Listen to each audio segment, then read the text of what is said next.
Hello everyone, the Skilled Roy here, back with another Project L video. Now ever since Project L, Riot's fighting game, was announced back during the 10-year anniversary, the question has been on everyone's minds. Who is going to make it into that roster? Fighting games often live and die by their rosters, and unless Riot wants to suddenly make the next version of Mugen, a 150 character roster is basically impossible. So today I'm teaming up with Bruiser Minion, who has been doing an amazing job showing the potential of the League roster already. If you haven't seen his videos on Ashe, Pike, and Set, please go check them out. But for the fourth character, there was really only one choice for the roster, a character widely praised for being perfect in gameplay, personality, lore, and design. Please welcome Jhin. The stage is beneath my talent, but I shall elevate it. Now, adding a marksman like Jhin to the game is going to require a little bit more finesse than just saying, well, he shoots people. You see, League of Legends as a MOBA has never required Jhin to fight at close combat in a 2D game, and thus we're going to need to adapt Jhin to match the game he's going into. This means we need to boil down the essence of what makes Jhin, Jhin.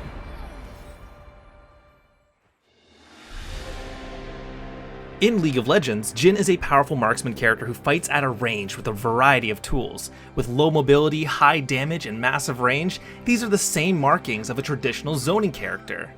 Zoning characters in fighting games are generally characters who are at their strongest, pushing the opponent away from them and placing them into a zone on the screen where their opponent's attacks are less effective, and their own attacks are the most effective.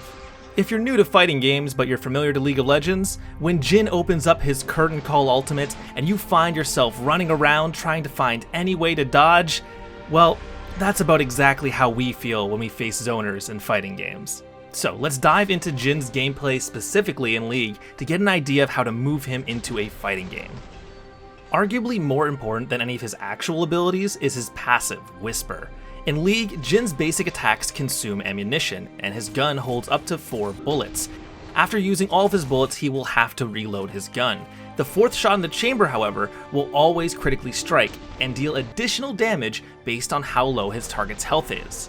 Now, strange as it sounds, ammo isn't a foreign concept to fighting games, with many gunslingers having to manage bullets or some other resource with an additional gauge. However, there is one gunslinger in particular who is quite possibly the most perfect system of shooting and reloading in a fighting game, and that is, of course, Happy Chaos from Guilty Gear Strive. Happy Chaos in Guilty Gear has the ability to fire his revolver, being able to shoot 6 times in a row before needing to reload. Now, of course, Jhin only has 4 shots, so we'll have to cut away 2 of those extra bullets and add their power to the final shot, which fully encapsulates the high damage projectile that the 4th shot is known for. But if they manage to block it, or worse, Jhin manages to miss the shot entirely, he'll be forced to reload before being able to fire again, meaning he'll have to rely on some of his other tools to buy himself some time to do that safely. Therefore, next up is his Q, the Dancing Grenade. This grenade is fired by Jhin and flies to a nearby target, bouncing between other nearby enemies, getting stronger as it kills targets. Obviously, there's no minions to bounce your grenade off of in Project L, so instead I suggest we allow him to bounce it off the ground. With a variety of angles that can make Arakune blush, this could be a great tool for Jhin to fall back on when he doesn't have the bullets to spare or wants to control space without firing his shots. Next up is Jhin's W, Deadly Flourish. In League, Jhin's W is an extremely long-range skill shot that fires across the screen, dealing damage to all enemies until it hits a champion. This skill shot isn't particularly strong by the damage numbers, its real power comes from its utility. You see, if an enemy has been hit by Jhin or his ally within the last few seconds, they are marked. Hit a marked enemy with the very same skill shot, and instead of just doing a prick of damage, you root them in place. This move is absolutely perfect for a combo extender for Jhin. After juggling the opponent with some shots, land this W to root them in place, allowing for further combos, or a reload that he might desperately need. This has additional utility as being a perfect assist for your other active character. You see, when you play tag fighting games like Project L, your inactive character can still contribute by jumping in to attack at key moments, which is what we call an assist. Jhin's assist in this case would travel along the ground quickly to help set up ally combos, as his mark in League also works with ally attacks. The next special I'd like to talk about is actually his traps. These Lotus Traps in League act as a zoning tool, discouraging enemies from approaching that area. Once it activates though, the opponent is heavily slowed and vulnerable to attacks. Now this is actually pretty easy to transfer over. Trap characters are actually pretty common in fighting games. Typically they're zoners, like this hypothetical Jhin, or they're set play characters who, when they have enough time, set up a variety of traps and projectiles to help cut off the opponent's options. For Jhin, the easiest point of comparison that we could go for is actually Trish from Marvel vs. Capcom 3, another tag fighting game.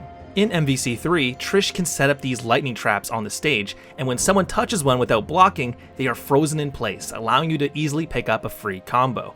Giving these to Jhin would allow him to control the area that the opponent can be in, with the threat being his powerful deadly flourish should they ever step into one. And then finally, we have a super. This is Jhin's iconic curtain call. In League of Legends, Jhin channels, combining his guns into a giant powerful cannon, allowing you to fire 4 shots in a straight line, with of course the 4th shot dealing incredibly high damage. Now my idea for this super is a bit different than what you might be used to. Riot loves making character-specific mechanics and tools across each of their various games, and I think a super is a great place to do just that. You see, Jhin is a character known for his massive range, and what better way to sell that than to give him an assist super. Basically, when you have another character out, you'll be able to do Jhin's super command. The curtain call will open up, and he'll begin firing 4 powerful projectiles that travel across the screen. Each shot would fire the next 4 times you press the assist button. This would give your active character a great deal of offensive support, as Jhin's shots would keep the opponent locked down and blocking. Or you could activate these shots during a hit to confirm and start your combo, with each shot therefore after acting as a combo extension.